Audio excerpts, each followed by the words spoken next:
Pues buenas tardes a todos y a todas. Es para mí un gusto presentaros a Sonsoles Perpiñán.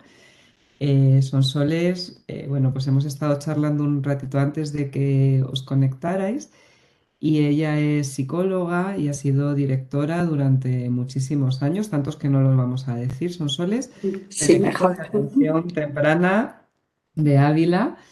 Y es, bueno, pues aparte de esta faceta de psicóloga y de orientadora y directora del equipo, pues es una persona muy activa, muy implicada, muy involucrada con el mundo infantil, con los más pequeñitos.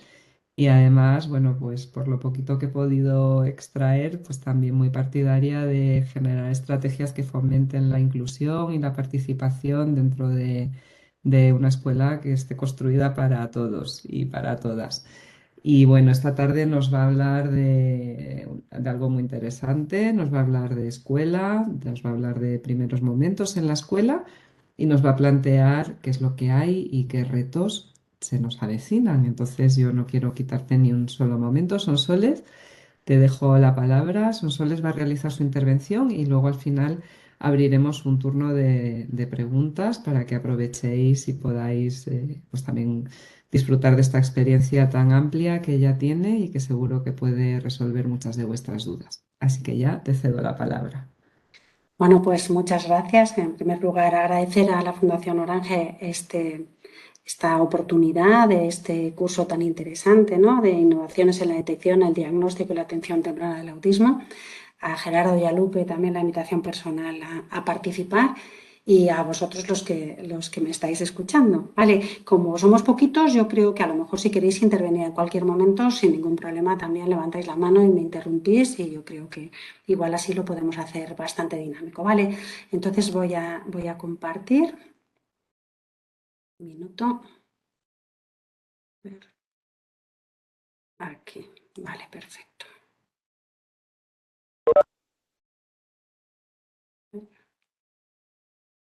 Bien. Bueno, pues empezamos. Yo os voy a, o sea, hasta ahora, tanto en el curso como en las otras webinar, pues se ha hablado muchísimo de niño con TEA y de las características, bueno, de las características que tiene para la comunicación, de los signos de alerta, para el diagnóstico temprano y todas estas cosas. Yo esta tarde os voy a hablar por supuesto del niño con TEA, pero os voy a hablar sobre todo del entorno, ¿no? Del entorno natural donde vive el niño con TEA. Y esto es un poquito más complicado. Ya no es solamente hablar de ese niño con estas características, sino hablar de un sistema que es un universo auténtico de variables que están en continua interacción, ¿vale?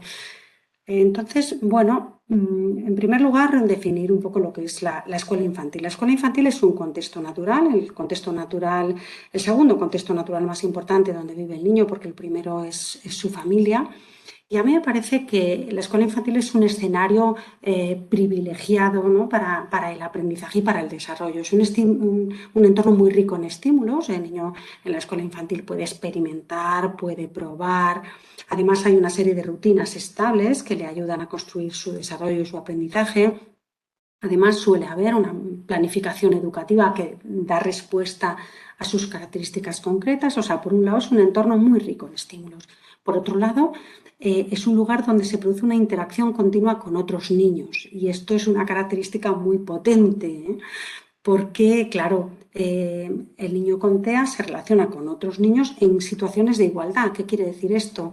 Que no existe la sobreprotección, porque otro pequeñín de año y medio o de 2 años que quiere un juguete, le da igual que este niño tenga TEA o no tenga TEA, va a ir y se lo va a quitar, ¿vale? Entonces esto hace que el niño con TEA o con cualquier otro trastorno del desarrollo tenga que adaptarse a esa situación y tenga que poner en marcha todos sus recursos y todas sus habilidades para poder responder en esta situación. Y además los otros niños van a suponer en muchas ocasiones una posibilidad de modelado y muchísima motivación para el niño, ¿no? Y por otro lado, es un escenario privilegiado también porque aparece la interacción continua con otras figuras de referencia diferentes a las de su familia. Está la seño, está la profesora de pedagogía terapéutica, está la maestra de edición y lenguaje y hay un montón de personas alrededor de este niño, ¿no? O si estamos hablando de 0-3, pues está su educadora y otras educadoras que entran permanentemente en el aula. Según el Libro Blanco de la Atención Temprana, ya sabéis que define que la escuela infantil es también un agente de atención temprana. ¿Y en qué medida se convierte en agente de atención temprana la escuela infantil? Bueno, pues por un lado, la escuela infantil permite lo que llamaríamos la prevención primaria. O sea, si la escuela infantil se desarrolla en unas condiciones de calidad, se pueden evitar la aparición de dificultades. Perfecto. En la escuela infantil podemos prevenir la aparición de alteraciones. Y, sobre todo, es un agente de prevención secundaria, en la medida en que muchos de los trastornos del desarrollo, y en concreto el trastorno del espectro del autismo, muchas veces empiezan a aparecer esas señales de alerta en torno al año y medio, a los 18 meses, es cuando ya nos empezamos a dar cuenta de que algo no funciona, ¿no? Y muchos de estos niños ya están en la escuela infantil. Por lo tanto, los educadores de la escuela infantil se van a convertir en unos personajes muy importantes para detectar signos de alerta y para observar comportamientos diferentes al desarrollo típico. A partir de ese momento, ¿qué tienen que hacer? Bueno, pues informar a la familia no de que existe un trastorno, sino de que hay algunos comportamientos, ¿no?, que nos llaman la atención y derivar a un servicio especializado para hacer un diagnóstico diferencial. Y por otro lado, la escuela infantil también es un agente de atención temprana en la medida en que hace prevención terciaria. ¿Qué entendemos por prevención terciaria en atención temprana? Pues la intervención con un niño que ya tiene definido un trastorno del desarrollo, ¿no? ¿Para qué? Para minimizar los efectos de ese trastorno, interviniendo en ese contexto natural. Por lo tanto, la escuela infantil es un contexto o un entorno fundamental en la vida de nuestros niños. Pero claro, si hablamos de desarrollo, vamos a ver de qué hablamos del desarrollo, ¿no? Bueno, Piaget ya en 1900 nos decía que el desarrollo se produce a través de la interacción del niño y de la experimentación con los objetos, pero luego vino Vygotsky un poquito más adelante y con su perspectiva sociocultural lo que nos dijo es que todo progreso en el desarrollo ocurre primero en un ambiente de interacción social, ¿no? Después el niño internaliza y se convierte en pensamiento individual. ¿Qué quiere decir esto? Que la escuela es sobre todo interacción, ¿vale?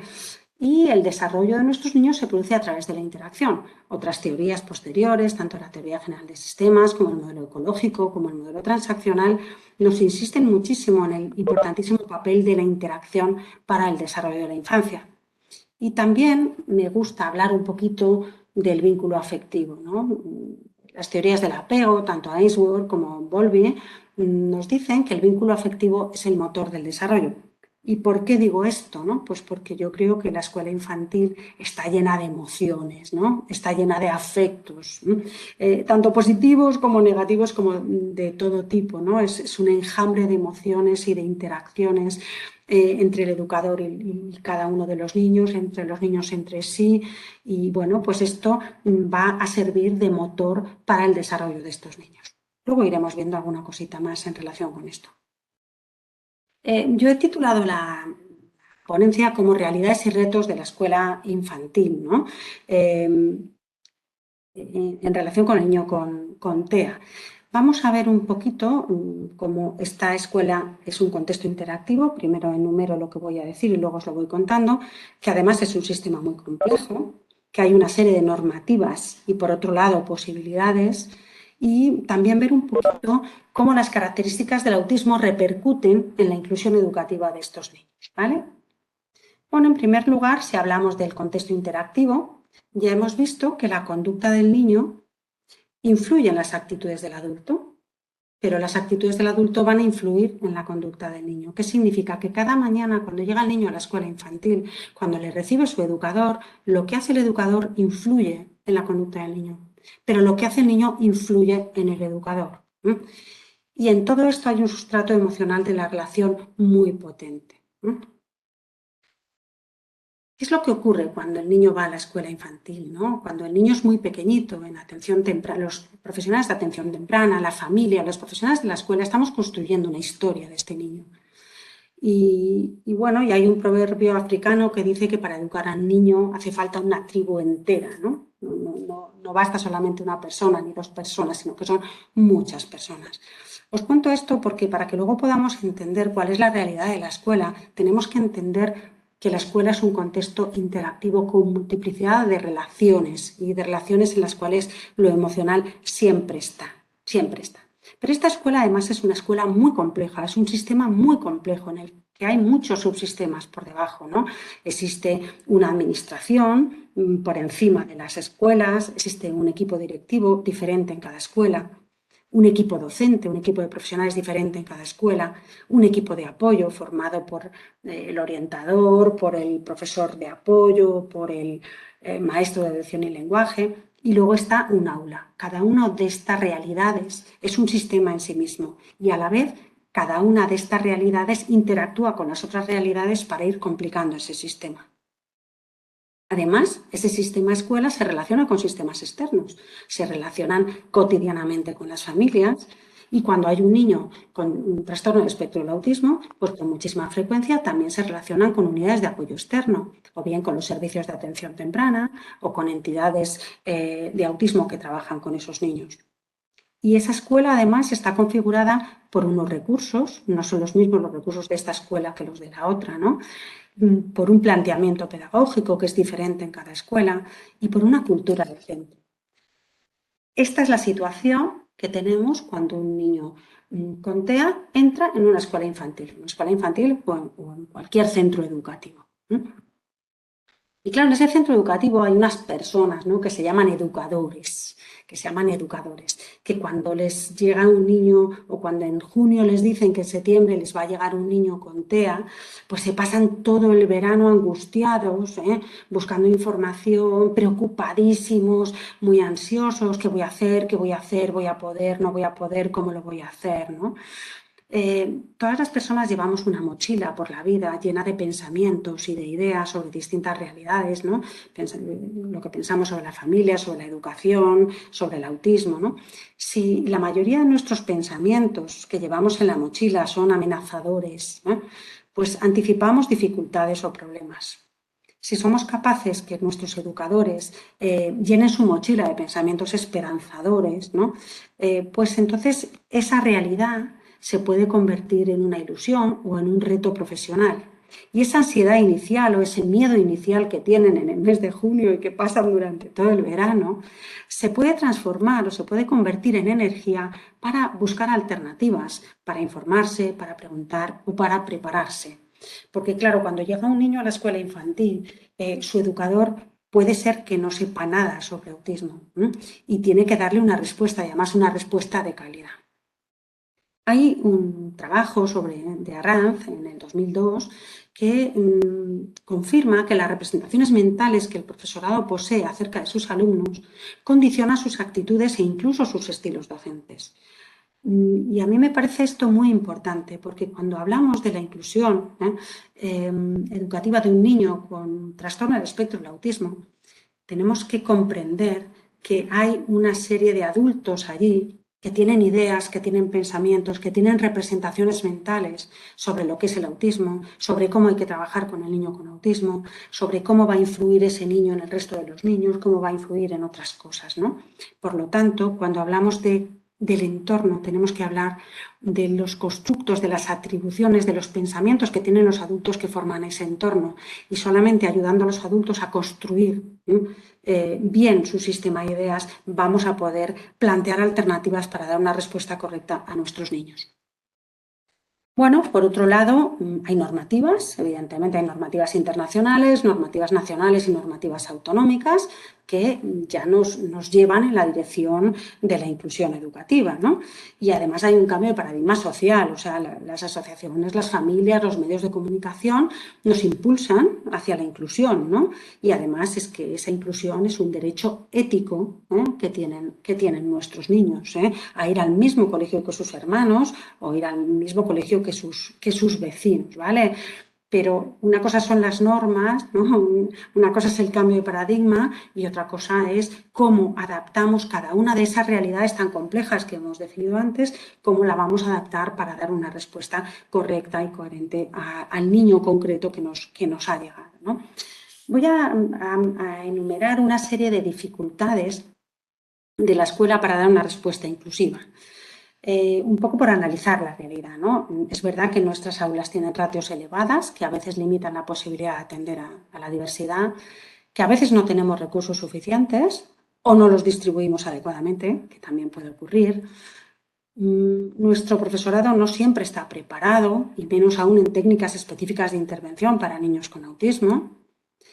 A veces tienen que afrontar problemas de comportamiento en el aula, que el niño tenga rabietas, que el niño tenga situaciones de crisis que puede influir al resto del alumnado y que requiere una atención muy individualizada en algunos momentos. A veces también nos encontramos con rechazos de la comunidad educativa, otras familias que pueden venir y preguntar si este niño no puede perjudicar al suyo, ¿no? Siempre cuento una anécdota, bueno, que a mí me parece interesante. En un aula en la que yo trabajaba con la tutora le vinieron unos papás diciendo, es que como tienes unos niños enfermos, y esta tutora les contestó a los papás, yo no tengo ningún enfermo. Dice, bueno, tengo uno con gastroenteritis, pero nada más. Dice, no, nos referimos a fulanito y a fulanito, ¿no? Y ella dijo, no, estos niños no están enfermos, estos niños tienen TEA. Es decir, si la educadora es capaz de dar una respuesta adecuada, ¿no?, a ese temor de las otras familias, entonces esa inclusión se constituye en un beneficio y en una oportunidad para todos. Pero si el educador se ve agobiado por una presión o una concepción que él tiene de una posible presión de la comunidad educativa, pues esto no nos va a ayudar en nada, ¿vale? A veces tenemos actitudes poco flexibles del profesorado porque les da miedo lo desconocido, les cuesta tolerar conductas diferentes, ¿no?, movimientos en el aula. Y otra realidad que yo creo que es también muy interesante es que el educador tiene que admitir la intervención de distintos profesionales. Cuando hay un niño con TEA en el aula, pues va a entrar el orientador o va a entrar el profesor de pedagogía terapéutica o van a entrar distintos especialistas, ¿no? Y esto a veces, bueno, pues puede generar cierta dificultad por parte del educador principal o del tutor del niño. A veces también nos encontramos, y sobre todo en atención temprana, nos encontramos a las familias en un momento en el que están aceptando el diagnóstico de su niño, ¿no?, y que están pasando por un momento emocional muy, muy complejo, ¿no?, y a veces aparecen actitudes de negación, mucho temor y mucha angustia por la escolarización. A veces nos tenemos que coordinar con profesionales externos a la escuela, ¿no?, porque lo que no puede ser es que en la escuela estemos utilizando unas estrategias que sean contradictorias o que sean diferentes a las que se están utilizando en los servicios de atención temprana, ¿no? Además, el tutor tiene mucha responsabilidad, tiene que tener más reuniones, tiene que preparar materiales, tiene que adaptar las metodologías de su aula y tienen que atender a las familias. Y, bueno, a veces se encuentran dificultades para dar una respuesta educativa, porque nuestros niños con TEA son muy diversos, ya lo sabéis, bueno, pues algunos niños pueden tener un nivel de competencia muy bueno y muy buen acceso al currículum, aunque su comportamiento sea diferente al desarrollo típico, y otros a lo mejor no. Y entonces ajustar esa necesidad individual puede ser complejo, ¿no? También se necesitan apoyos en situaciones extraordinarias, cuando hay situaciones de gran grupo, cuando hay fiestas, cuando hay un cambio en la escuela de algún tipo, que las escuelas están llenos de cambios a diario, ¿no?, pues esto puede provocar mucha ansiedad a nuestro niño con TEA, ¿no?, y pueden tener muchas necesidades, ¿no? Y yo creo que también hay una cosa importante, y es que el educador tiene dificultad para comprender al niño, para comprender qué le pide el niño o qué necesita el niño. Entonces, ante esta dificultad a veces se sienten un poco mal porque no pueden responder a las necesidades de este niño. Estas serían un poco las dificultades de la escuela para dar una respuesta inclusiva a nuestros niños con TEA. Pero vamos a ver cómo influyen las características del niño con autismo y cómo repercuten en esa inclusión. ¿no? O cuál es la realidad que nos encontramos que se deriva de las características del autismo. Bueno, nuestros niños con autismo tienen un estilo de aprendizaje diferente al desarrollo típico, por lo tanto requieren estrategias diferentes. Y además tienen un potencial muy diverso. Tenemos niños con alto potencial cognitivo, otros niños que a lo mejor, bueno, pues no tienen el mismo nivel de competencia curricular que los de su grupo de referencia y hay que adaptarse a estas diferencias de potencial de aprendizaje. Suelen tener dificultades de atención y de función ejecutiva que les dificultan el acceso al currículum. A veces nos podemos encontrar con intolerancias alimentarias, con reacciones inesperadas y los docentes pueden tener miedo a no saber identificar o a no poder reaccionar adecuadamente. Y además nuestros niños con TEA son muy vulnerables, porque tienen poca autonomía, porque hay que estar muy pendientes y el adulto a veces pues tiene miedo a que se caiga, a que se lleve las cosas a la boca o incluso a que muerda a otros niños, ¿no? O que pueda tener pueda provocar algún daño a otros niños. Vamos a ir viendo una por una algunas de los signos de alerta o de las señales que presentan los niños pequeños con autismo, ¿no? Y por ver un poco qué implicación va a tener eso en la inclusión y en la escolarización del niño. En primer lugar, nuestros niños pequeños con autismo tienen dificultades de atención conjunta. Esto yo creo que ya lo han explicado otros ponentes largamente y mucho mejor que yo, ¿no? Como tienen dificultades de atención conjunta, pues van a tener dificultades para participar en las actividades cotidianas de la escuela. Eso requiere que el adulto o el educador tenga momentos de atención individualizada. Puede requerir la presencia de apoyos dentro del aula, lo que llamaríamos maestros sombra o apoyos invisibles, ¿no? Que ayuden al niño a participar en las actividades. Otra característica de los niños pequeños con autismo es que tienen una expresión atípica, ¿no? Que ellos sus demandas las realizan de una manera que no es como la que esperamos en el desarrollo típico. Pues a lo mejor el niño hace unos movimientos estereotipados o puede producir gritos o simplemente te coge la mano y te lleva, ¿no? Esta es una expresión diferente, con lo cual el educador puede no comprender qué es lo que el niño quiere o qué es lo que el niño pide, ¿no? ¿Y qué es lo que tiene que hacer el educador? Pues observar esas conductas comunicativas, aprender a conocer a ese niño concreto para ver cómo se comunica ese niño. El educador tiene que aprender a atribuir significados, a darse cuenta que cuando el niño está haciendo ese movimiento concreto o ese gesto concreto es porque me quiere decir algo, ¿no? Y a lo mejor atribuirle un significado a eso que el niño hace. Y además, evidentemente, hay que introducir sistemas aumentativos de comunicación, ¿no? Algún tipo de sistema que facilite la comunicación de este niño. Si tenéis algún comentario o alguna pregunta, no dudéis en interrumpirme, ¿vale?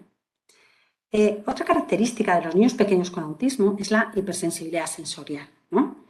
Esta hipersensibilidad sensorial hace que el niño pues, se aísle o incluso que aparezcan problemas de comportamiento, ¿no? Porque el niño esté muy estresado ante determinados estímulos y aparezcan rabietas o problemas de conducta, ¿no?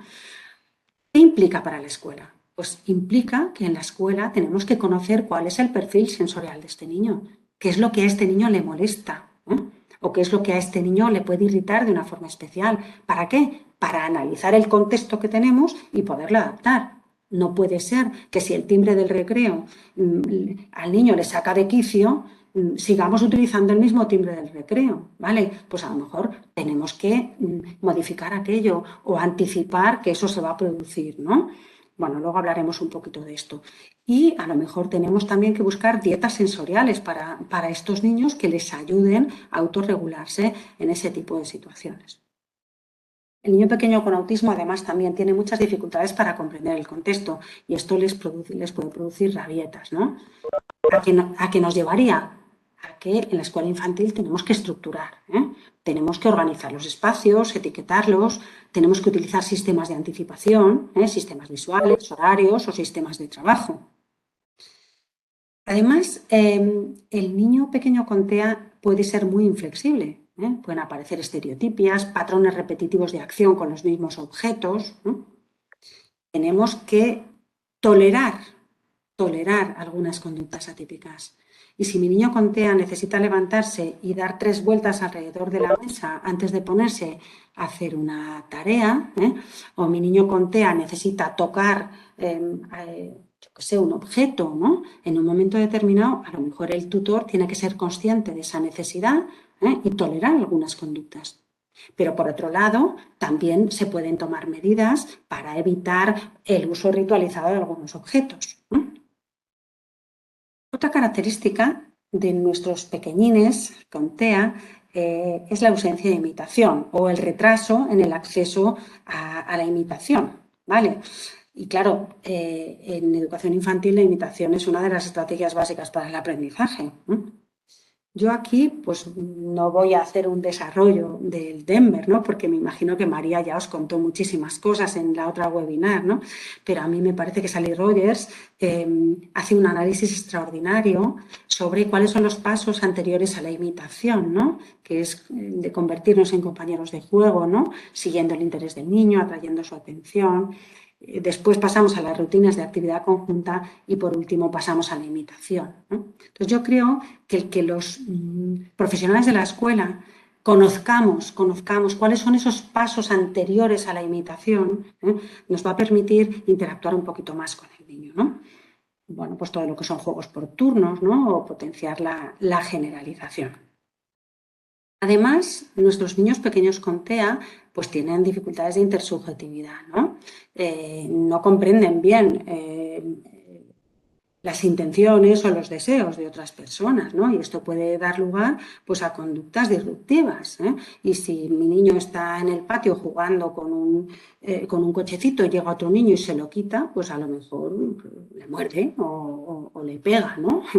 Entonces, cuando los educadores comprenden que esto no es una conducta voluntaria, ¿no? Sino que eso responde a un patrón concreto, ¿no? Y a unas dificultades de comunicación y a unas dificultades de entender al otro, ¿no?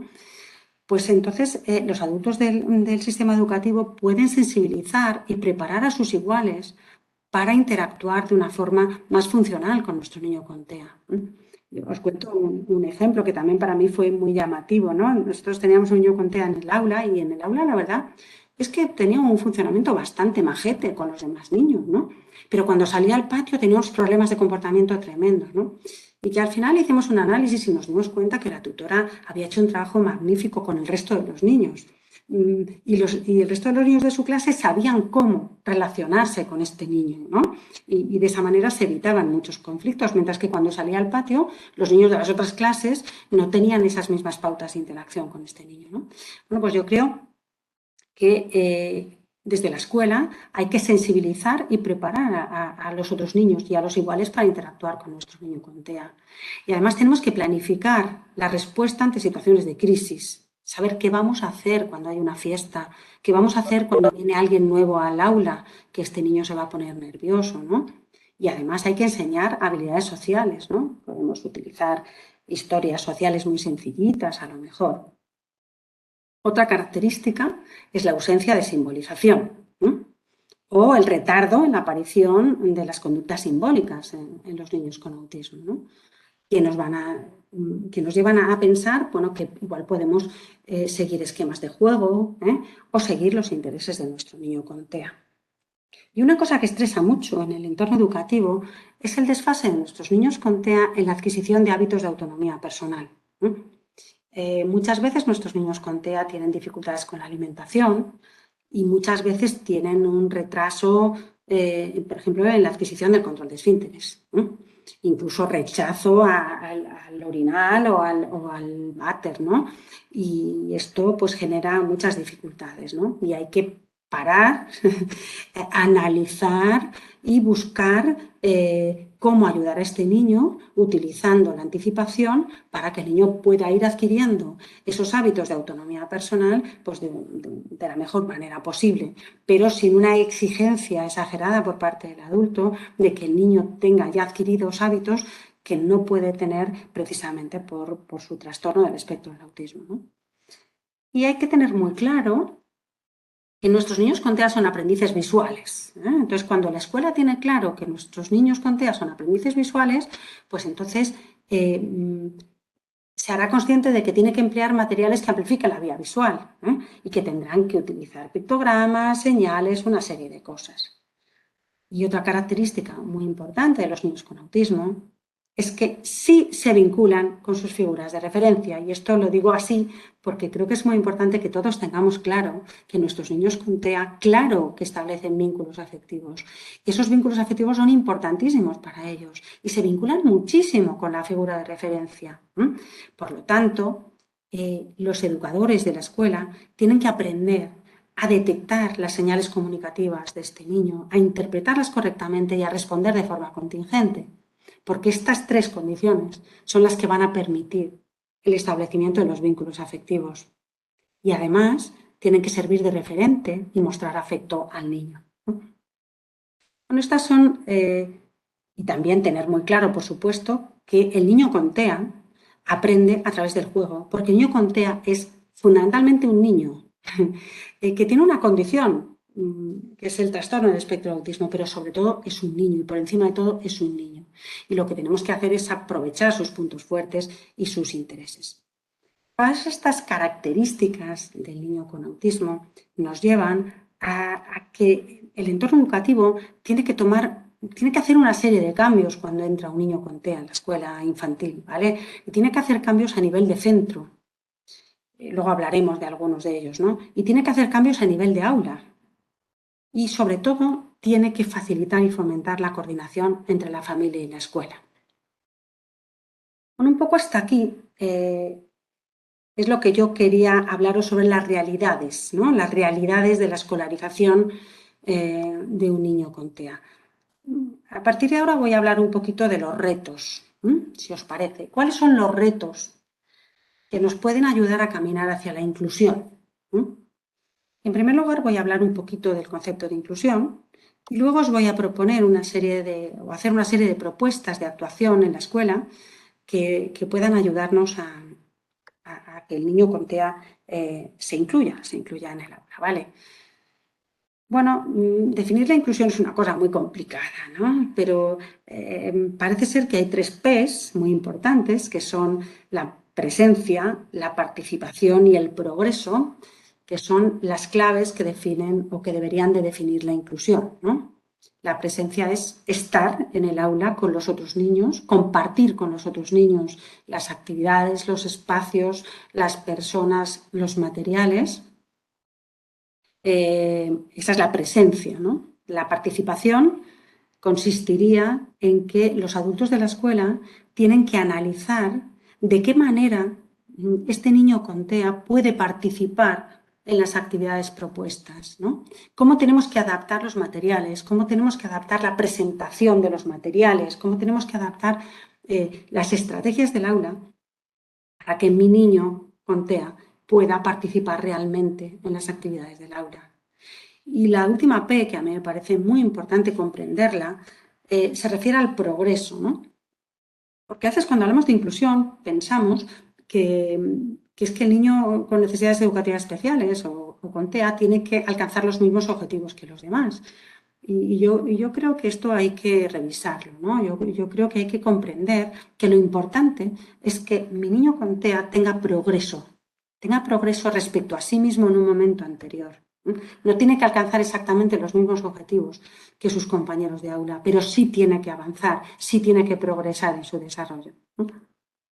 Bueno, esto sería así como muy rápidamente el concepto de inclusión. Pero toda persona que haya estado en el sistema educativo sabe que la inclusión es un ejercicio de equilibrio y es una cosa muy compleja.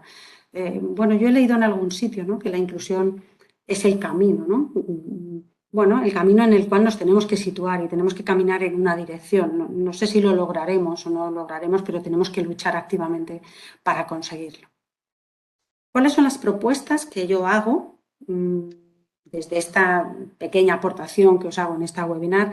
Propuestas de actuación en la escuela para dar respuesta a las necesidades de los niños con TEA. Primero las voy a enumerar y luego las explico, ¿vale? La primera sería comunicarnos con el niño. La segunda, estructurar el entorno. La tercera, coordinar las actuaciones. La cuarta, definir metodologías. La quinta, abrirnos al entorno. Y la sexta, crear una cultura inclusiva. Vamos a ir viendo cada una de ellas un poquito. Bueno, de entrada os digo que yo cuando abordo este tema, pues a lo mejor lo abordo en cursos de 8 horas o de 10 horas, ¿eh? Con lo cual se puede explicar todo esto mucho mejor. He intentado resumirlo todo en una hora y vamos a ver hasta dónde llegamos, ¿no? La primera propuesta de actuación es comunicarnos con el niño. Yo creo que tiene que haber una voluntad clara por parte de todos los adultos del centro de no evitar el contacto con este niño, porque el niño necesita que el adulto se acerque. Y el niño necesita una relación positiva y afectiva, porque ya hemos dicho que el afecto es el motor del desarrollo. Pero claro, para podernos acercar a este niño, tenemos que conocerlo, tenemos que conocer cómo es el autismo. Y no solamente cómo es el autismo, sino conocer cómo es Pedro o Luis o Juan, para poder dar una respuesta y podernos comunicar con él, ¿no? Tenemos que reforzar la función comunicativa. ¿Cómo? Otorgando significado a las conductas del niño, aunque inicialmente no sean intencionales, provocando situaciones comunicativas, bueno, acercándonos a él, viendo cómo podemos comunicarnos con él, con conductas de petición y usando sistemas alternativos de comunicación ajustados a las características del niño. Algunas estrategias, algunas claves, así muy rápidamente, muy rápidamente. Buscar el contacto ocular, esperar, describir, o sea, utilizar palabras, ¿no? Si el niño está jugando con la pelota, decimos, pelota, venga, dame la pelota, o el coche, mira, rueda, el coche rueda. O sea, describimos, ¿no? Una clave fundamental es evitar la sobreestimulación. A veces los adultos, sin darnos cuenta, nos acercamos al niño con TEA y empezamos, decimos, ¿que quieres jugar a la pelota, cariño? Claro que muy bien, es que te gusta mucho la pelota, ¿verdad? Pues, caos, caos, caos, caos. El niño ya se pone muy nervioso, ¿no? Bueno, pues fijaros, estas pequeñas claves como busca el contacto ocular, espera, describe, evita la sobreestimulación y persiste, ya simplemente con que todos los adultos de la escuela infantil tengan la conciencia de utilizar estas pequeñas claves, ya estamos mejorando la respuesta educativa que damos al niño. Pero hay una que es básica, ¿no? Que es la de creer en él. Bueno, esto entra más en el campo de las actitudes, ¿no? Pero tenemos que esperar que el niño va a participar. En uno de los grupos con los que yo he trabajado en algunos centros para generar proyectos de inclusión educativa, pues se les ocurrió una idea estupenda, ¿no? Que era que elaborar el portafolio del profesor, ¿no? El portafolio del profesor es una pequeña carpeta con algunos documentos, ¿no? Y entre esos documentos estaba algo parecido a esto, ¿no? El así es, ¿no? Si todos los adultos del centro disponen de una fichita en la que se pone cómo se llama el niño, qué tiene, en qué curso está, qué le gusta, qué le molesta. Si a este niño le gustan los coches, pues yo a lo mejor me puedo acercar a él con un coche. Pero si sé que le molesta que le toquen la cabeza, pues evitaré tocarle la cabeza, ¿no? Y que todos los profesores sepan cómo se comunica a este niño o cómo me puedo acercar a él. Y de esta manera, cuando le encuentro en el patio, cuando le encuentro en el pasillo o en distintos momentos de interacción, cualquier adulto del centro puede comunicarse con el niño, ¿vale? O en este portafolio del profesor, pues también podemos meter una información básica sobre el sistema de comunicación que se está empleando con ese niño en ese momento o sobre estrategias que facilitan la comunicación, algunas me imagino de las que os comentaría María en la webinar anterior. Bueno, así muy rápidamente. Primera estrategia, comunicarnos con el niño, o sea, buscar expresamente la comunicación con el niño. La segunda estrategia es estructurar el entorno, ¿vale? Bueno, estudiar las condiciones ambientales y eliminar aquellas condiciones de estrés. Si sabemos que al niño le molesta ese ruidito que hay en la clase, al fondo de la clase que está siempre sonando, ¿no? Pues a lo mejor podemos hacer algo por evitarlo o por evitar poner al niño en un lugar donde tiene los reflejos de las hojitas de los árboles que le están poniendo muy nervioso. Hay que estudiar cómo es el ambiente físico y tratar de eliminar aquellas condiciones que le provoquen estrés a nuestro niño, ¿no? Otro elemento de estructurar el entorno sería todo lo que tiene que ver con la señalética del centro. Vamos a etiquetar los espacios del centro, los espacios del aula, podemos hacer recorridos. Os he traído algunas fotos, muy poquitas, pero bueno, que podrían ser interesantes, por ejemplo, de etiquetado de espacios del centro, ¿no? Estas serían las secuencias de acciones, pues por ejemplo en el lavabo primero me remango, luego me echo jabón, luego me froto, luego me seco, luego no sé qué, o para ir al cuarto de baño o para comer, utilizar algunas secuencias que faciliten la comprensión por parte del niño de lo que va a ocurrir. Utilizar recorridos para marcar por dónde se va a este sitio o se va al otro. Todo lo que son horarios, que no os voy a hablar de ellos porque, bueno, pues no tenemos tiempo, ¿no? Pero la utilización de horarios con objetos o con pictogramas que pueden ir desde dos objetos muy sencillos hasta un horario con pictos o con palabras, ¿no?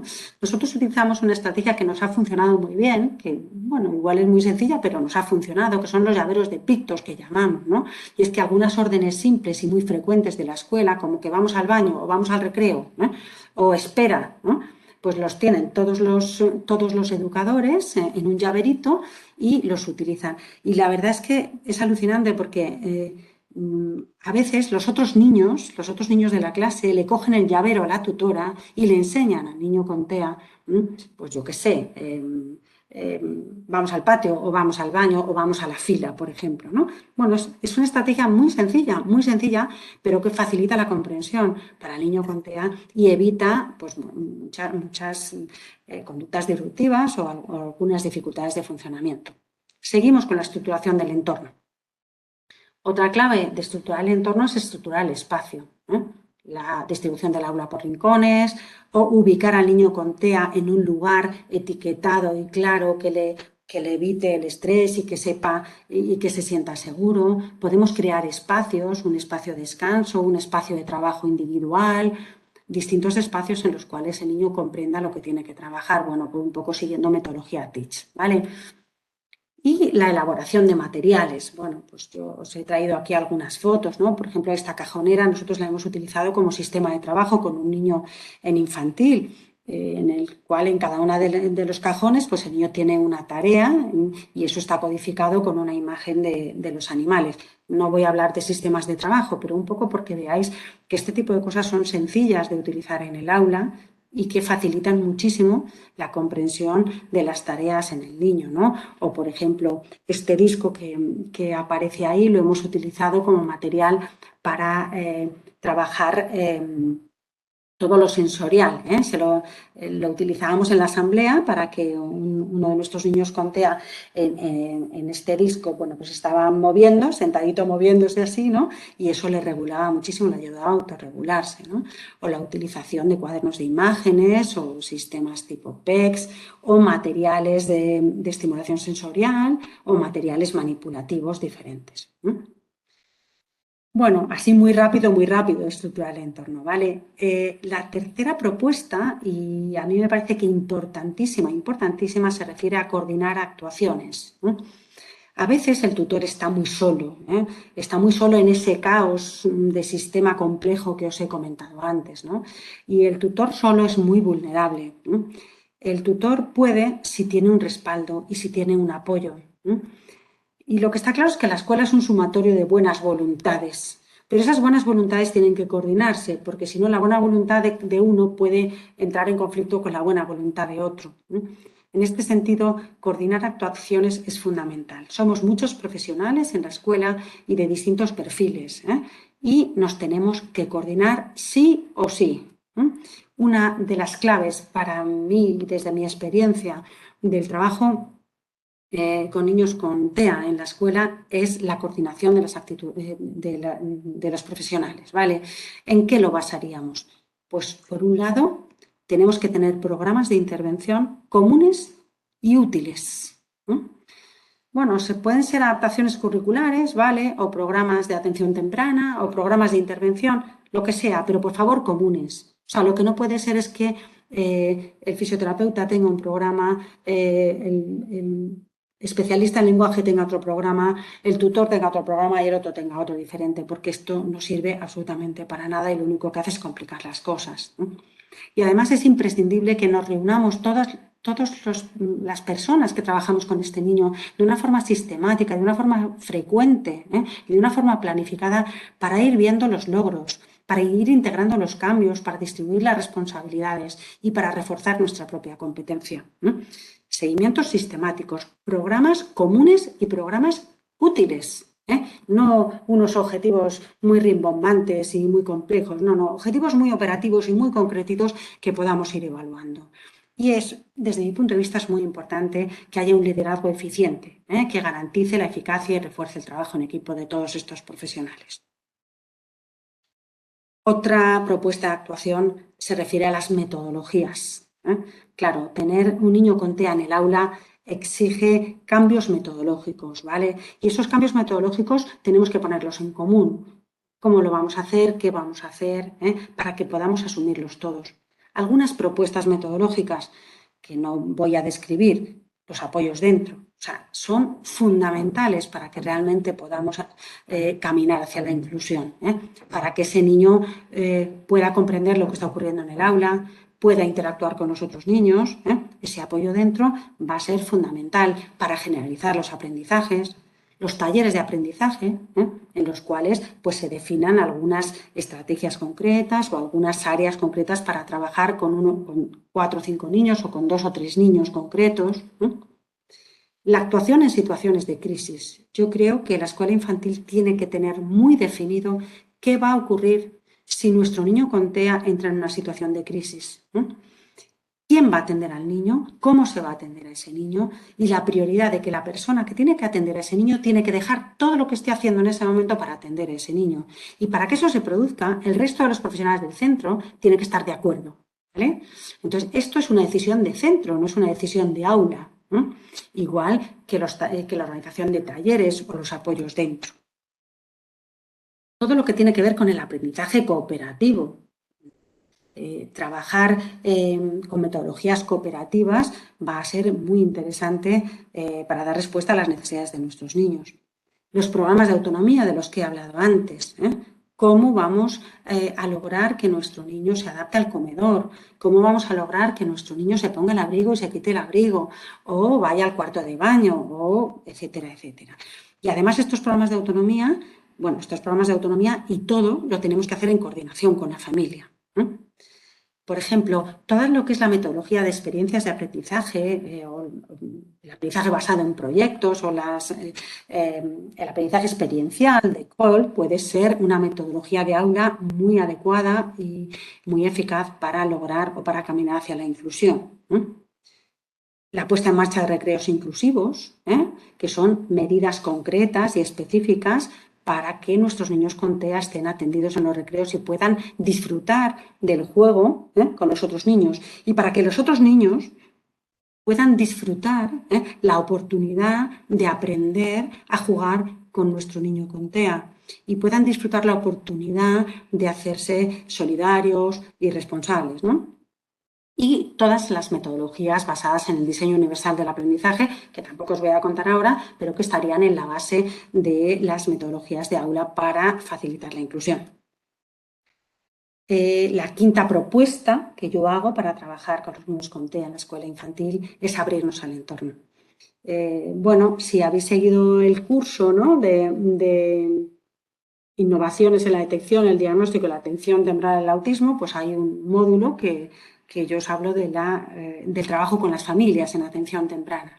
Bueno, cuando el niño va a la escuela infantil, las familias necesitan soporte emocional, necesitan ser escuchadas, necesitan que desde el principio se acoja bien a su niño, no se les diga el primer día, uy, tu niño no puede estar aquí, uy, no, aquí no tenemos recursos para tu niño. Imaginaos lo que eso supone a nivel emocional para la familia, Y además, las familias necesitan que se escuche su ansiedad en ese momento, porque, claro, las familias vienen, a lo mejor les han dicho que hay esta metodología o la otra metodología y que esto es buenísimo para su niño. Entonces llegan al cole y le dicen a la tutora de su niño, es que tienes que usar esta metodología, es que tienes que hacer esto porque esto es muy bueno para el niño, Entonces la educadora dice, Dios mío, esta familia me está presionando, me está exigiendo, Es que no se fían de mí, es que no creen en mí, y ahí se produce un tema emocional entre la familia y el educador, que es un poco complejo. Tenemos que ser conscientes en la escuela de cuál es la situación de ansiedad de la familia y tolerar a veces, pues algunas actuaciones de la familia. La familia necesita información, porque dejan al niño a las 9 de la mañana en la clase y le recogen a las 5 de la tarde y no saben qué ha pasado durante todo el día con su niño y saben que su niño mm, tiene algunas dificultades, ¿no? Y necesitan saber cosas sobre el autismo, necesitan saber qué están haciendo con su niño en la clase, qué pueden hacer en casa para ayudar a la escuela, para que su niño se adapte bien, ¿no? Y a veces necesitan asesoramiento para orientar a sus otros hijos que también están en la misma escuela, ¿no? Yo creo que la familia necesita aumentar la tasa de gratificación. ¿Y esto qué significa? Que necesitan que les digamos cosas buenas de su niño, que no les digamos cada día cuando van a recoger al niño, ha preparado esto fatal, hoy se ha portado fatal, hoy ha mordido a esto, hoy ha pegado al otro. No, por Dios, vamos a decir ese pizquín que el niño ha mejorado hoy, eso que hemos observado que es importante, ¿no? Que es un logro, es un avance del niño, ¿no? Porque la familia necesita disfrutar de los avances de su hijo. Necesitan comprender el significado real de la inclusión. Necesitan que se les explique que inclusión no es hacer exactamente lo mismo que los demás, ni conseguir exactamente los mismos objetivos que los demás, y que a veces un niño tienen que aceptar medidas de excepcionalidad porque su niño necesita un apoyo invisible o su niño necesita un apoyo determinado que otros niños no necesitan, ¿no? Porque además la familia ve todos los días a su niño y a los demás niños y compara permanentemente a su niño con los otros niños y con las otras familias, ¿no? Entonces tienen que aprender el significado de la inclusión, ¿no? Y tienen que aumentar su percepción de competencia, saberse que no lo están haciendo, que lo están haciendo bien, ¿eh? Que pueden decirnos cosas sobre su niño, que ellos conocen muy bien a su niño, que nosotros somos profesionales y sabremos mucho del autismo, sabremos mucho de cómo educar a niños en educación infantil. Pero los que conocen realmente a Pedro, a Juan o a Luis son ellos, que son sus papás, ¿eh? Y ellos nos van a dar claves interesantísimas. Yo siempre cuento una anécdota que a mí me parece muy interesante, ¿no? Es un niño con TEA que en una de las primeras entrevistas con la familia me dijeron los papás, si se pone muy nervioso, le sacas las tarjetas de crédito. O sea, la visa, las tarjetas de crédito que tenemos todos en el bolso, ¿no? Claro, mirad, no hay ningún libro sobre autismo, ninguno, que te diga que tranquilizar a un niño con TEA es con las tarjetas de crédito. ¿Por qué? Porque eso tranquilizaba a ese niño concreto. Si yo no hubiera tenido este intercambio con la familia y hubiera escuchado lo que la familia me tenía que decir, posiblemente no hubiera descubierto nunca que a este niño le tranquilizaban las tarjetas de crédito. Entonces, esto es muy importante. Abrirnos al entorno significa considerar las opiniones de las familias, considerar las decisiones de las familias, darles lugar, lugar a que puedan participar y decirnos lo que les preocupa y decirnos lo que les funciona y lo que no les funciona, porque quien conoce realmente bien al niño son ellos, ¿vale? Y entonces necesitan aumentar su percepción de autocompetencia. ¿Qué opciones tenemos en la escuela de actuar con las familias? Bueno, pues los seguimientos familiares, yo creo que son importantísimos, igual que tenemos que tener seguimientos todos los profesionales que trabajamos con el niño, yo creo que sistemáticamente y periódicamente tenemos que sentarnos con la familia para poder intercambiar información y para muchísimas, y para que ellos nos digan y para ponernos de acuerdo sobre qué hacer, ¿vale? Podemos establecer grupos de padres que se reúnan de vez en cuando. Los contactos puntuales de por la mañana, cuando nos dejan al niño, de cuando recogen al niño, son importantísimos y habría mucho que hablar sobre estos contactos puntuales, ¿eh?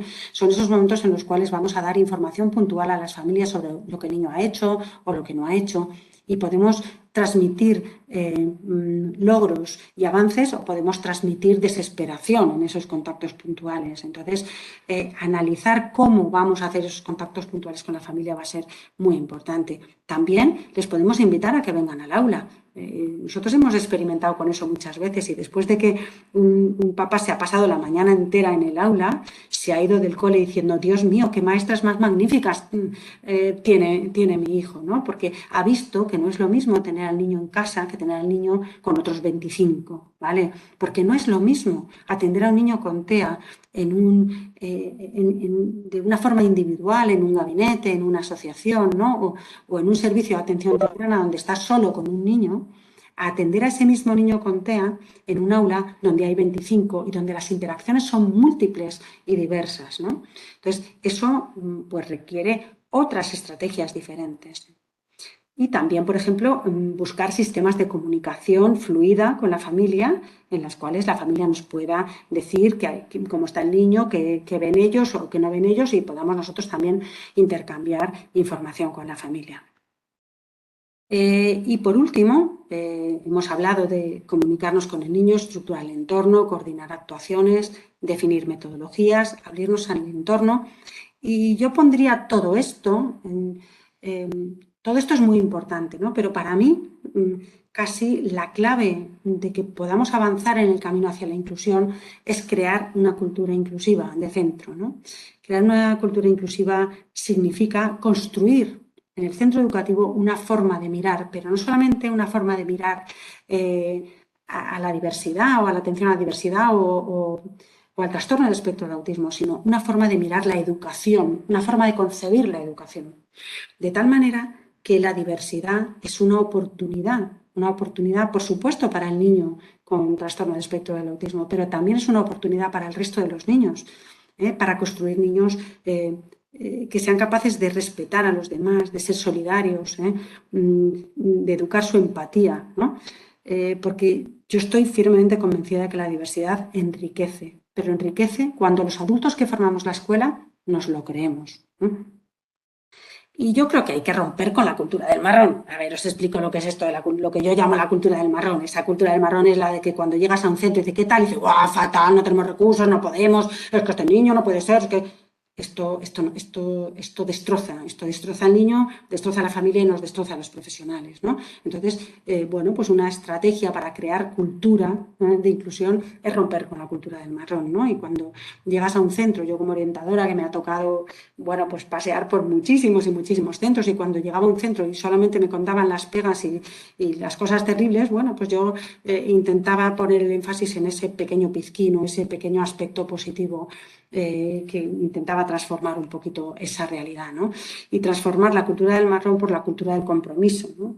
En la cual no nos demos por vencidos. Yo creo que tenemos que probar. A mí en una ocasión me dijo una mamá una cosa que me encantó, ¿no? Y la tengo ahí, ¿no? Ya se fue, había estado con nosotros durante unos años, y cuando se fue me dijo, una de las cosas que más he valorado de este cole es que no os dabais por vencidas, siempre probabais cosas, ¿no? Yo creo que cuando tenemos un niño con TEA tenemos que probar. Tenemos que probar y no temer a probar, ¿no? Y si no tener miedo al error, porque el error a veces es fuente de aprendizaje, ¿no? Entonces tenemos que probar cosas, porque a lo mejor una cosa que te parece una bobada resulta que funciona maravillosamente, ¿no? Y a lo mejor con una caja de madera, ¿no? O con un poco de precinto puedes hacer un material extraordinario, ¿no? Yo creo que esa es la cultura del compromiso, no darnos por vencidos y probar, ¿no? Desde luego es un camino muy largo que requiere formación, requiere lenguaje compartido, en el cual, bueno, pues utilicemos frases comunes, ¿no? En este cole luchamos por la inclusión, ¿no? O yo qué sé, no nos da miedo probar, esas frases, ¿no? Que forman la cultura del centro, ¿no? En uno de los centros hicimos un decálogo, ¿no? de inclusión con frases, ¿no? Que iban construyendo esta cultura del centro, ¿no? Tenemos, por supuesto, que sensibilizar a la comunidad educativa, explicar a todas las familias del centro qué es lo que estamos haciendo con los niños con necesidades educativas especiales o con los niños con TEA, y además explicarles que eso que estamos haciendo no solamente beneficia al niño con TEA, sino que beneficia a todos los niños del centro, y, por supuesto, un compromiso personal. Y bueno, para terminar, yo creo que es muy importante cuando hablamos de inclusión, ¿no? Y hablamos de escolarización de un niño con TEA en la escuela, si nos basamos en la visión desde las carencias y priorizamos los pensamientos negativos, ¿no? Que tenemos ratios elevadas, que es verdad, que no lo voy a negar, que no tenemos recursos, que también es verdad, que no estamos preparados, que estamos agotados. Pues claro, en educación infantil los profesionales nos agotamos por múltiples cosas, porque trabajar con tantos niños y tan pequeños es agotador. Esto es una realidad, ¿no? Porque no tenemos apoyo de las personas implicadas, porque esperamos que todo salga mal, ¿no? Si nos fijamos sobre todo en esto nos genera indefensión, ¿no? Y nos instalamos en el desaliento y enfocamos preferentemente las adversidades. Yo propongo un cambio de perspectiva, un giro en la perspectiva, que es fijarnos en lo que sí podemos hacer. Yo creo que la escuela se está haciendo muchísimo por los niños con TEA, ¿no? Que hay muchos profesionales muy competentes que se están dejando la piel para dar una respuesta adecuada a nuestros niños con TEA, ¿no?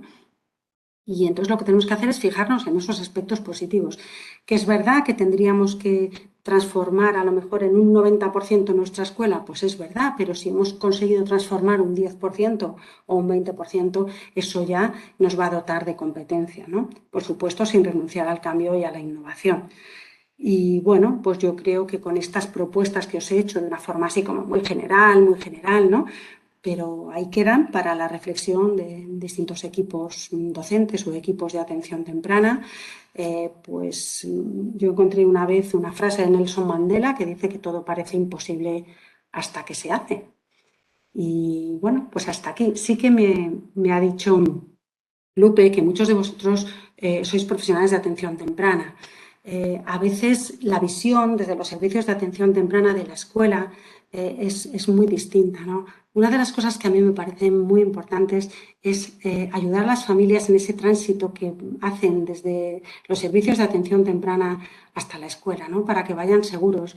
Y para que ellos vayan seguros es muy importante que los profesionales de atención temprana también confiemos en que la escuela bueno, pues vamos a intentar construir inclusión y responder lo mejor posible a nuestros niños.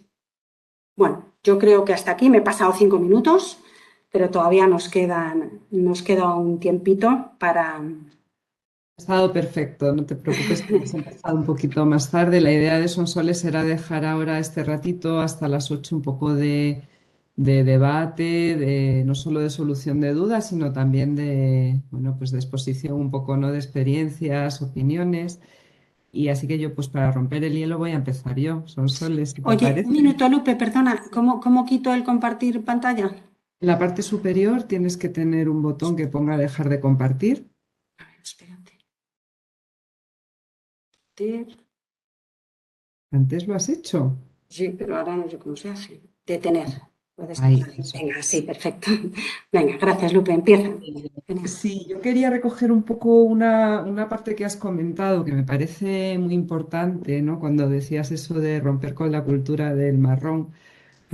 Y es que un poco, yo no sé cuál es tu visión, pero yo en mi experiencia que he tenido creo que hay perfiles profesionales que son muy importantes tanto para construir esos marrones como para derribarlos, ¿no? Por Y supuesto. aquí creo que, por ejemplo, la figura de los orientadores es fundamental, la figura de los equipos. Yo tuve, creo que te he comentado antes, una experiencia laboral con muchos niños de educación infantil, con 10 todos en educación combinada. Ujú. Y tenía que relacionarme con distintos colegios y cada uno pues con un orientador diferente. Y era muy llamativo como según qué colegios tuvieran un orientador compartido, tenían una actitud mucho más abierta o mucho más de ese marrón que nos Ujú. has explicado. No digo que sea la responsabilidad, pero Mm, sí quiero destacar un poco con este ejemplo, ¿no? La mm, importancia de la figura del orientador, que al final tú eres mm. el que llegas a un centro y puedes plantear lo mismo de distintas formas, ¿no? Puedes decir, Claro, chicos, ¿qué problema tenemos? No os imagináis lo que ha pasado, claro, vais a claro. tener que hacer un esfuerzo terrible o puedes llegar y bueno, pues un poco facilitar, Y poner decirles lo bien que lo han hecho, ¿no? Ante esta situación, ¿no? Hombre, de poner en hecho, valor toda esa parte de fortalezas y de lo que podemos hacer en lugar de quedarte, no sé, esa parte me ha gustado mucho que lo hayas comentado porque creo que cualquiera que hayamos trabajado en este ámbito tenemos esa experiencia un poco encima y es importante. claro, en una de las diapositivas que hablaba de la coordinación, hablaba del liderazgo eficiente, ¿no? Y yo pienso que la figura del orientador es ese líder que puede coordinar la actuación de todos los profesionales. Y en este sentido, yo creo que tiene un papel fundamental. El orientador o, por ejemplo, en el caso de niños muy pequeños, imaginaros que están yendo a la escuela infantil 03, ¿no? Y que hay una coordinación con los servicios de atención temprana, pues igual ese profesional de atención temprana en un momento determinado puede ejercer ese papel de liderazgo que desde luego a mí me parece clave para crear esa cultura de inclusión, ¿no? Va a dar muchas ideas sobre cómo responder al niño, pero fundamentalmente va a reforzar la competencia de todos los profesionales que están ahí, ¿no? Vamos, yo creo Totalmente que de está acuerdo. clarísimo. Creo que es importantísimo además. Ujú. Que lo puede ejercer bien el orientador formalmente establecido, ¿no?, en el sistema educativo, pero a veces a lo mejor el papel del profesional de atención temprana externo, si se coordina adecuadamente con el ámbito educativo, también puede ejercer ese papel. Eso es. Venga, animaros, que seguro que este tema Venga. tiene mucho jugo, mucha sustancia, ¿no? Sí, sí, sí, yo vamos, le veo bastante. No seáis tímidos y os animo a participar.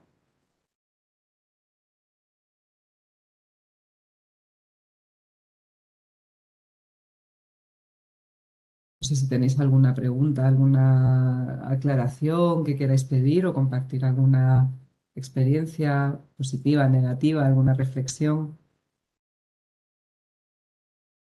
Tenemos muchas ganas de terminar hoy, que todo es bueno, todo es positivo. Hombre, una de las cosas que digo por hacer un poquito de debate, ¿no? Porque yo creo que en este curso se habla mucho sobre metodologías específicas del ámbito del autismo, ¿no? A mí una Ujú. de las cuestiones que me surgen con mucha frecuencia, ¿no?, es, pues eso, la aplicación del Denver, la aplicación del Teach, la aplicación de no sé qué en ámbito educativo, a veces es muy compleja, ¿no? Es muy compleja, entre otras cosas porque además no somos ni terapeutas Denver, ni terapeutas Impact, ni terapeutas PAC, ni nada de eso, ¿no? Y entonces, ¿cómo conjugar? Esto lo lanzo un poco, ¿no? Yo tengo mi respuesta, pero lo lanzo un poco a todos, cómo conjugar esas metodologías que además disponen de cierta evidencia empírica para aplicarlas en un entorno natural como es la escuela. No sé qué os parece.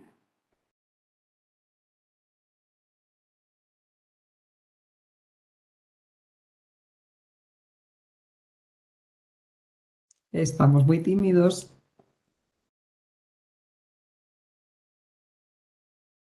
Lupe, a lo mejor tienes tu opinión al respecto.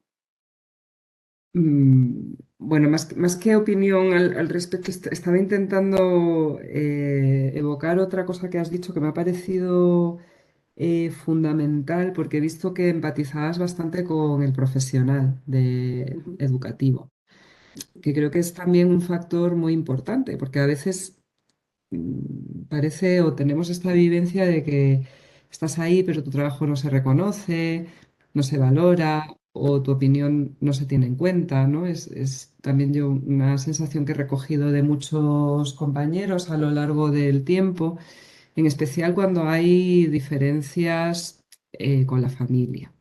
¿No? Que ujú, creo que también es un tema un poco delicado. La ujú, familia tiene unos objetivos o plantea un tipo de intervención o nos pide que seamos un poco este terapeuta especializado en una metodología concreta, ¿no? Recuperando ujú, lo que acabas de decir y a lo mejor, pues oye, tu filosofía o tu metodología de trabajo, pues es otra, lo haces como sabes hacerlo y esos conflictos a veces son un poco complicados. Y yo creo que aquí también la empatía con el profesional y el apoyo es bastante importante. No sé si sobre esto tienes tú algo más que nos puedas comentar.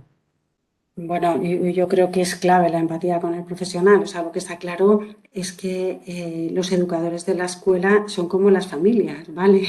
Son figuras de referencia para el niño. Entonces, desde los servicios de atención temprana, tendríamos que acercarnos a la familia, por supuesto, pero también acercarnos a la escuela, ¿no?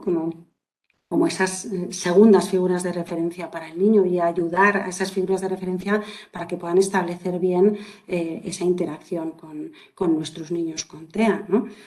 Yo creo que es clave, o sea, porque a veces desde los servicios externos a la escuela se tienen unas ideas sobre cómo hay que intervenir con los niños con TEA, ¿no? Pero eso luego lo llevas al aula y es muy complejo aplicarlo en el aula, ¿no? Y exigirle al educador que lo ponga en práctica. yo un poco al hilo de la respuesta, lo que os comentaba antes de las metodologías específicas, a mí me parece importantísimo conocerlas, ¿no? Y qué es lo que nos ofertan esas metodologías específicas, porque hay cantidad de elementos de esas metodologías que van a ser utilísimos en el aula, ¿eh? Y que podemos adaptarlos a nuestro aula, ¿no? A mí, por ejemplo, del Denver es que me encanta toda esa parte de cómo establecer esa primera comunicación, ¿no?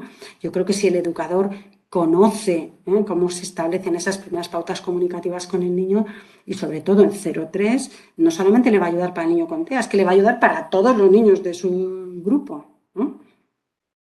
Aquí No al sé hilo si... de los chicos han puesto en el foro, acaba de Sí. comentar Marisol, que algunas familias comparan el trabajo específico que se hace de forma externa con el trabajo en la escuela, ¿no? Y ahí a Ujú. veces, pues, Claro, pero no es lo mismo. No tiene nada que ver el trabajo específico que se hace con el niño con el trabajo que se hace en la escuela, ¿no? Entonces, me parece, no sé si hay una compañera que quiere intervenir. sí, espera que me voy a silenciar yo. ¿Se me escucha bien o se oye doblado? Se te escucha doble, Pat. A lo mejor puedes ponerlo en el chat. Sí, perfecto. Vamos a esperar a que lo ponga. Pues si hay alguien que participa en el chat, me lo traduces Sí, también, por favor. estoy pendiente, tranquila para irlo diciendo. Claro, cuando la familia intenta aplicar directamente una metodología que utiliza en un servicio especializado al aula, pues esto resulta muy complejo, porque el aula tiene muchas más condiciones, no solamente las necesidades de ese niño, sino las de todos los demás, ¿no? Efectivamente, que estamos hablando ya de un trabajo grupal frente a un trabajo individual que sí que se suele Efectivamente. utilizar ¿No? en las Pero, sesiones. pero sí que es cierto que todas estas metodologías tienen un montón de estrategias que son muy válidas y que podemos adaptarlas perfectamente al entorno educativo, ¿eh? Por eso tenemos que conocerlas y es muy importante que las conozcamos porque si nosotros dominamos bien la metodología Teach, por ejemplo, pues podemos utilizar un montón de estrategias que nos van a ayudar muchísimo con nuestro niño en el aula, ¿no? O Sí, otro tipo de metodologías, ¿no? absolutamente, absolutamente. Comenta Pat que si a nivel de organización de aula, justo recuperando lo que estás diciendo ahora, Sí. agrupaciones, ¿qué propuestas se pueden utilizar? Claro, he pasado muy rápidamente, ¿no? Por el tema del trabajo cooperativo, porque no me podía entretener a explicar todo esto. Evidentemente, todo el uso de los agrupamientos es un arte, ¿no? Y más arte todavía cuando tenemos niños con necesidades educativas especiales, ¿eh? Porque hay momentos para todo, hay momentos para el trabajo individual, hay momentos para el trabajo en pequeño grupo, hay momentos para el gran grupo. Nosotros, por ejemplo, hemos utilizado mucho lo del espacio de trabajo personal, ¿no? Que a los niños con TEA les viene muy bien en algunos momentos tener un espacio claro, un poco libre de demasiado estímulo, ¿no? Con todas sus tareas muy bien planificadas. Pero nos hemos encontrado también situaciones en las cuales el niño estaba tan contento con el espacio de trabajo personal que lo que no quería era ir a la mesa con los otros, ¿no? Entonces, claro, la dificultad siempre es arbitrar en qué medida una estrategia u otra, ¿no? Pero yo creo que hay que utilizarlas todas y hay que diseñarlas bien, ¿eh? Porque claro, para el trabajo, por ejemplo, el trabajo cooperativo, que es fundamental, ¿no? Para trabajar con niños con necesidades o trabajar la mediación, ¿no? El que sería que un compañero se convierte en el profe del niño con TEA, ¿no? Es una estrategia valiosísima, pero requiere un trabajo muy potente, ¿no? De la tutora, de la profesora de apoyo, de todos, para que el niño que no tiene necesidades educativas sepa cómo colaborar con el niño y no hacerle la tarea, sino ayudarle a que el niño la haga, ¿no? Pero esa es una estrategia fabulosa desde mi punto de vista, ¿no?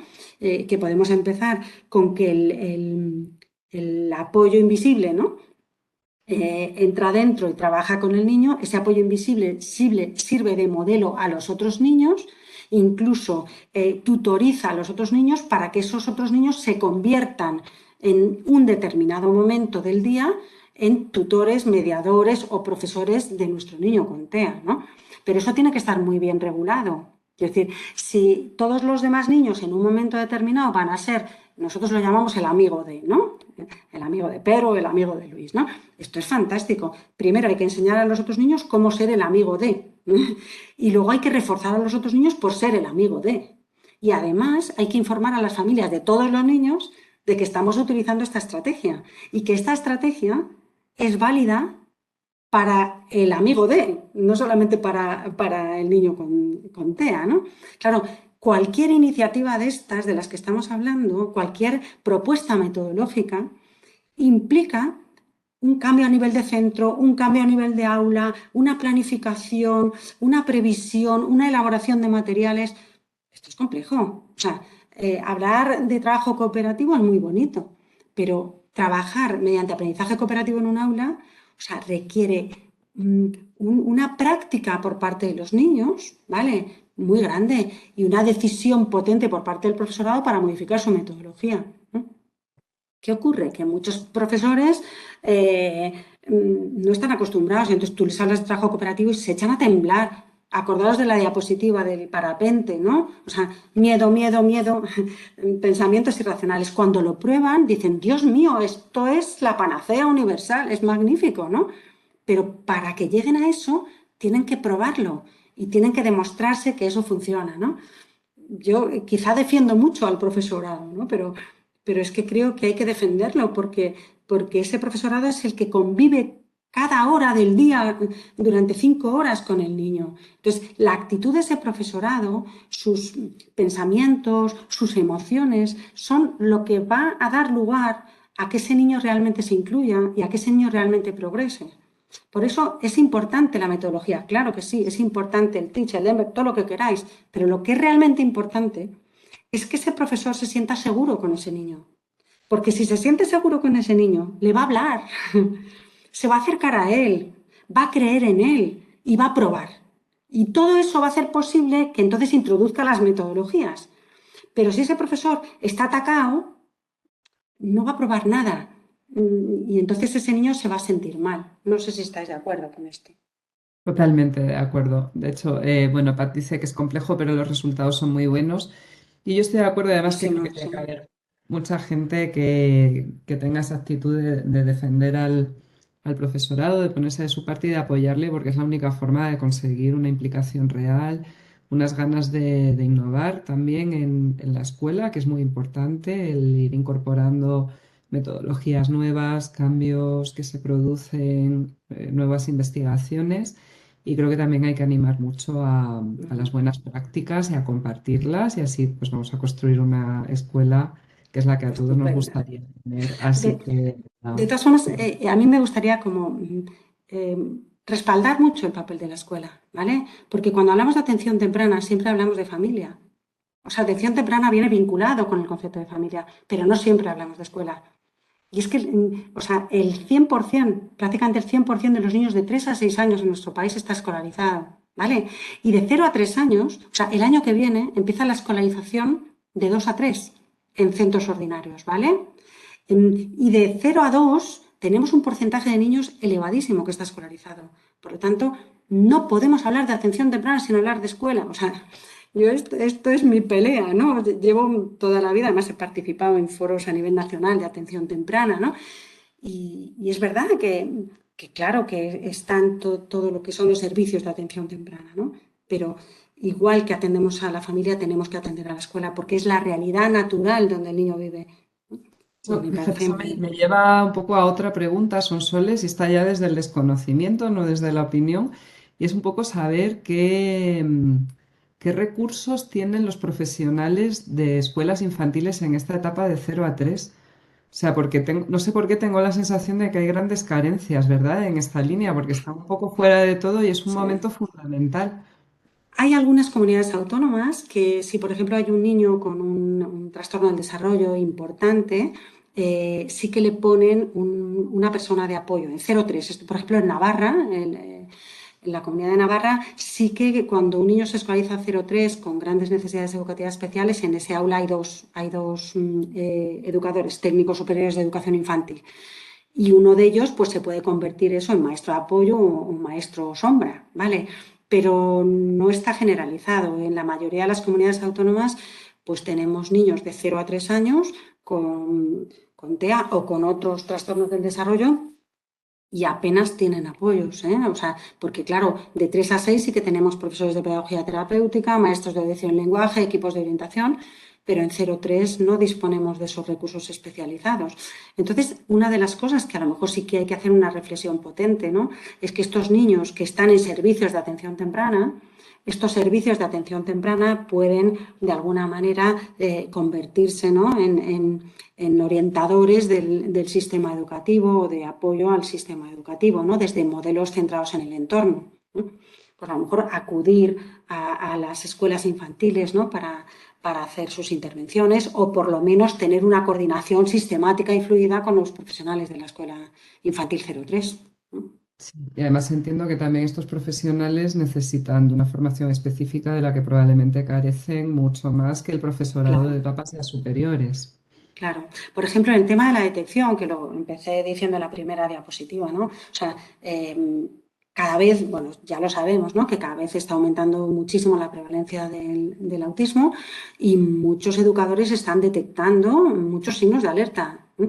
Pero es verdad que a lo mejor no tienen una formación específica, ¿no? Yo creo que esta parte, o sea, aumentar la calidad educativa de las escuelas infantiles, pues una de las cosas que implica, aparte de disminuir las ratios y montones de cosas más, es que los profesionales de esas escuelas infantiles tengan una formación potente, ¿no?, para detectar y para dar una respuesta adecuada cuando aparecen conductas desviadas del desarrollo típico, que no siempre van a ser TEA, evidentemente, pero ahí es donde vamos a detectar dificultades en la comunicación, ¿no? Y ya sabemos que en cuanto hay una dificultad de comunicación en torno al 1 año y medio o 2 años, ¿no?, bueno, pues tenemos que estar un poco atentos, ¿no? Que algunos no van a ser TEA, algunos van a ser TEL, ¿vale? Y otros pues no van a ser nada, es simplemente que, pues, que nadie les ha estimulado para que hablen, ¿no?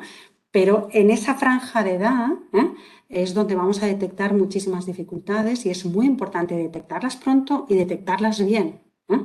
Y hacer una buena intervención, porque si un educador ve, pues yo qué sé, un niño que se balancea, imaginaros, ¿no? Pues como no tenemos mucho conocimiento, se balancea, a ver si va a ser un TEA. Cuidado, a ver si va a ser un niño con TEA. No, puede ser eso, pueden ser muchas cosas, ¿no? Entonces yo creo que la formación de esos profesionales es muy, muy importante. Pues Sonsoles, muchas gracias. Creo que nos has lanzado retos interesantes, Sí. no quizás a los que estamos aquí asistiendo, pero sí a lo mejor que los podamos transmitir en cierto modo o difundir, ¿no? Diseminar de alguna manera, porque creo que, bueno, nos has dicho cosas que tienen mucho sentido común, que podemos aplicar muy bien en el día a día, pero que son actitudes que hay que extender un poco más allá. Estefanía está diciendo en el grupo que muchas gracias por defender su labor docente y bueno, pues no puedo estar, como docente que he sido durante muchos años, pues no puedo estar más de acuerdo, ¿no? Que creo que ese apoyo es un impulso fundamental para llevar a cabo pues las diferentes actuaciones. Y yo creo que podemos dejarlo aquí ya. Darte las gracias por el entusiasmo con el que nos has contado esta tarde todo lo que venías a compartir con nosotros. Y a los asistentes, pues también agradeceros el haber estado aquí esta tarde.